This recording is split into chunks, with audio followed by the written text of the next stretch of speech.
السلام علیکم دوستوں۔ 4 اپریل 1979 کو ذوالفقار علی بھٹو کو رات 2 بجے راولپنڈی کی سینٹرل جیل میں پھانسی پر لٹکا دیا گیا تھا۔ ان کو راولپنڈی جیل کے زنانے حصے میں ایک 7 بائی 10 فٹ کی کوٹھڑی میں قید کیا گیا تھا۔ بھٹو کو ایک پلنگ، گدا، چھوٹی سی میز، ایک بک شیلف دی گئی تھی۔ بغل میں ایک چھوٹی سی کوٹھڑی تھی جہاں ان کے لیے ایک قیدی کھانا بنایا کرتا تھا۔ ہر 10 دن بعد وہ قیدی بدل دیا جاتا تاکہ بھٹو اس سے انس نہ ہو جائے۔ کبھی کبھی بھٹو کے دوست اور دانتوں کے مشہور ڈاکٹر نیازی ان کے لیے کھانا بھیجا کرتے تھے۔ شروع کے دنوں میں بھٹو جب بیت الخلاء جاتے تھے تو ایک سیکیورٹی گارڈ وہاں بھی ان کی نگرانی کرتا تھا۔ بھٹو کو یہ بات انتہائی ناپسند تھی۔ انہوں نے تقریباً کھانا پینا بالکل بند کر دیا۔ انہیں بیت الخلاء جانے کی ضرورت ہی نہ پڑے۔ کچھ دن بعد اس طرح کی سخت نگرانی بند کر دی گئی تھی اور ان کے لیے کوٹھڑی کے باہر علیحدہ سے ایک بیت الخلاء بنایا گیا۔ پنجاب حکومت کے جلاد تارا مسیح کو بھٹو کو پھانسی دینے کے لیے لاہور سے بلایا گیا۔ تارا کا خاندان مہاراجہ رنجیت سنگھ کے زمانے سے پھانسی دینے کا کام کر رہا تھا۔ بے نظیر بھٹو 2 اپریل 1979 کی صبح اپنے بستر میں لیٹی ہوئی تھیں۔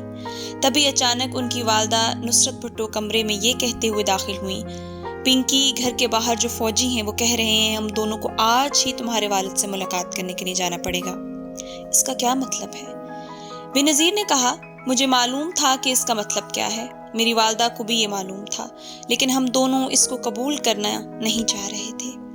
اس کا ایک ہی مطلب تھا کہ ضیاء الحق میرے والد کا قتل کرنے کو تیار ہے۔ نصرت اور بے نظیر بھٹو کو ایک کار میں راولپنڈی جیل لایا گیا۔ تلاشی کے بعد انہیں بھٹو کے سامنے لایا گیا۔ ان کے درمیان 5 فٹ کی دوری تھی۔ بھٹو زمین پر ایک گدے پر بیٹھے تھے کیونکہ ان کی کوٹھڑی میں موجود تمام سامان جیسے میز، کرسی، پلنگ کو ہٹا دیا گیا۔ بے نظیر مزید کہتی ہیں، انہوں نے میری لائی ہوئی کتابیں اور میگزین مجھے واپس کر دیے۔ بے نظیر بھٹو لکھتی ہیں، میرے والد نے کہا، میں نہیں چاہتا کہ میرے مرنے کے بعد وہ لوگ مجھے ہاتھ لگائیں۔ کچھ سگار بھی واپس کیے۔ وہ کہہ رہے تھے کہ شام کے لیے میں نے ایک سگار بچا کے رکھا ہے۔ وہ مجھے اپنی شادی کی انگوٹھی دے رہے تھے لیکن میری والدہ نے انہیں روک دیا۔ اس پر انہوں نے کہا، ابھی تو میں اسے پہن لیتا ہوں لیکن بعد میں اسے بے نظیر کو دے دیا جائے۔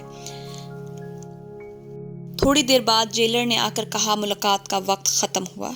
بے نظیر نے کہا، کوٹھڑی کو کھولیے، میں اپنے والد کو گلے لگانا چاہتی ہوں، لیکن جیلر نے اس کی اجازت نہیں دی۔ گڈ بائے پاپا۔ اور نصرت بھٹو نے سلاخوں کے درمیان ہاتھ بڑھا کر اپنے شوہر کے ہاتھ کو چھوا۔ ہم دونوں تیزی سے باہر کی جانب نکلے۔ میں پیچھے مڑ کر دیکھنا چاہتی تھی لیکن میری ہمت جواب دے چکی تھی۔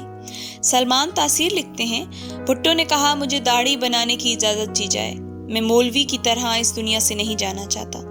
9:55 پر انہوں نے اپنے دانتوں کو برش کیا، چہرہ دھویا، بال بنائے۔ اس کے بعد وہ سونے چلے گئے۔ رات 1:30 بجے انہیں اٹھایا گیا۔ وہ ہلکے بادامی رنگ کی شلوار قمیض پہنے ہوئے تھے۔ جب سیکیورٹی گارڈ نے انہیں اپنے ہاتھ پیچھے باندھنے کی کوشش کی تو انہوں نے اس سے سخت مخالفت کی۔ آخر کار انہوں نے زبردستی ان کی ہاتھ رسی سے باندھ دیے۔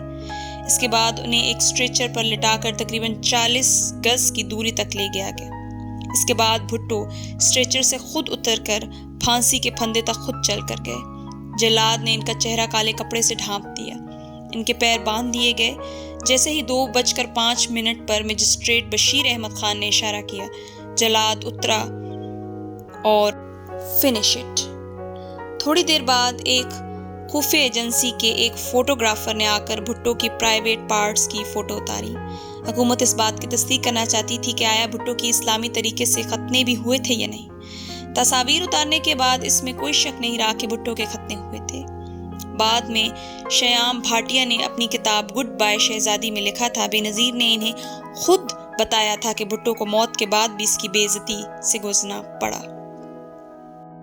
بے نظیر کہتی ہیں، امی کی دی ہوئی نیند کی گولیوں کے باوجود ٹھیک 2 بجے میری آنکھ کھل گئی اور میں نے زور سے چلائی، نو نو۔ میری سانس رک رہی تھی، جیسے کسی نے میرے گلے میں پھندا باندھ دیا ہو۔ پاپا پاپا، میرے منہ سے بس یہی نکل رہا تھا۔ سخت گرمی کے باوجود میرا پورا جسم کانپ رہا تھا۔ چند گھنٹوں کے بعد سینٹرل جیل کے اسسٹنٹ جیلر اس کے گھر آئے جہاں نصرت اور بے نظیر بھٹو کو نظر بند کیا گیا تھا۔ اسے ملتے ہی بے نظیر کے پہلے الفاظ تھے، ہم بابا کے ساتھ چلنے کے لیے تیار ہیں۔ جیلر کا جواب تھا، انہیں تدفین کے لیے لے جایا جا چکا ہے۔ بے نظیر کہتی ہیں مجھے لگا جیسے کسی نے مجھے گھونسا مارا ہو۔ میں نے چلا کر آپ انہیں ان کے اہل خانے کے بغیر تدفین کے لیے کیسے لے جا سکتے ہیں؟ بے نظیر لکھتی ہیں کہ اس نے مجھے پاپا کی شلوار قمیض دی جو پاپا نے مرنے سے پہلے پہن رکھی تھی۔ پھر اس نے ایک ٹفن باکس دیا جس میں انہیں گزشتہ 10 دنوں سے کھانا بھیجا جا رہا تھا۔ چائے کا کپ بھی مجھے دیا۔ میں نے پوچھا ان کی انگوٹھی کہاں ہے؟ جیلر نے پوچھا ان کے پاس انگوٹھی بھی تھی کیا؟ پھر اس نے جھولے میں سے انگوٹھی تلاش کرنے کا ڈرامہ کیا اور پھر انگوٹھی مجھے پکڑا دی۔ وہ جیلر بار بار کہہ رہا تھا کہ ان کی آخرت بہت پرسکون تھی۔ میں نے سوچا پھانسی بھی کیا پرسکون ہو سکتی ہے۔ بے نظیر کے خاندان کے ملازم بشیر کی نگاہ جیسے ہی بھٹو کی شلوار قمیض پہ پڑی وہ چلانے لگا، یا اللہ یا اللہ، انہوں نے میرے صاحب کو۔ تو اگر آپ کو یہ کہانی پسند آئی تو کائنڈلی میرے چینل کو سبسکرائب کیجیے اور اس ویڈیو کو آگے شیئر کیجیے۔ السلام۔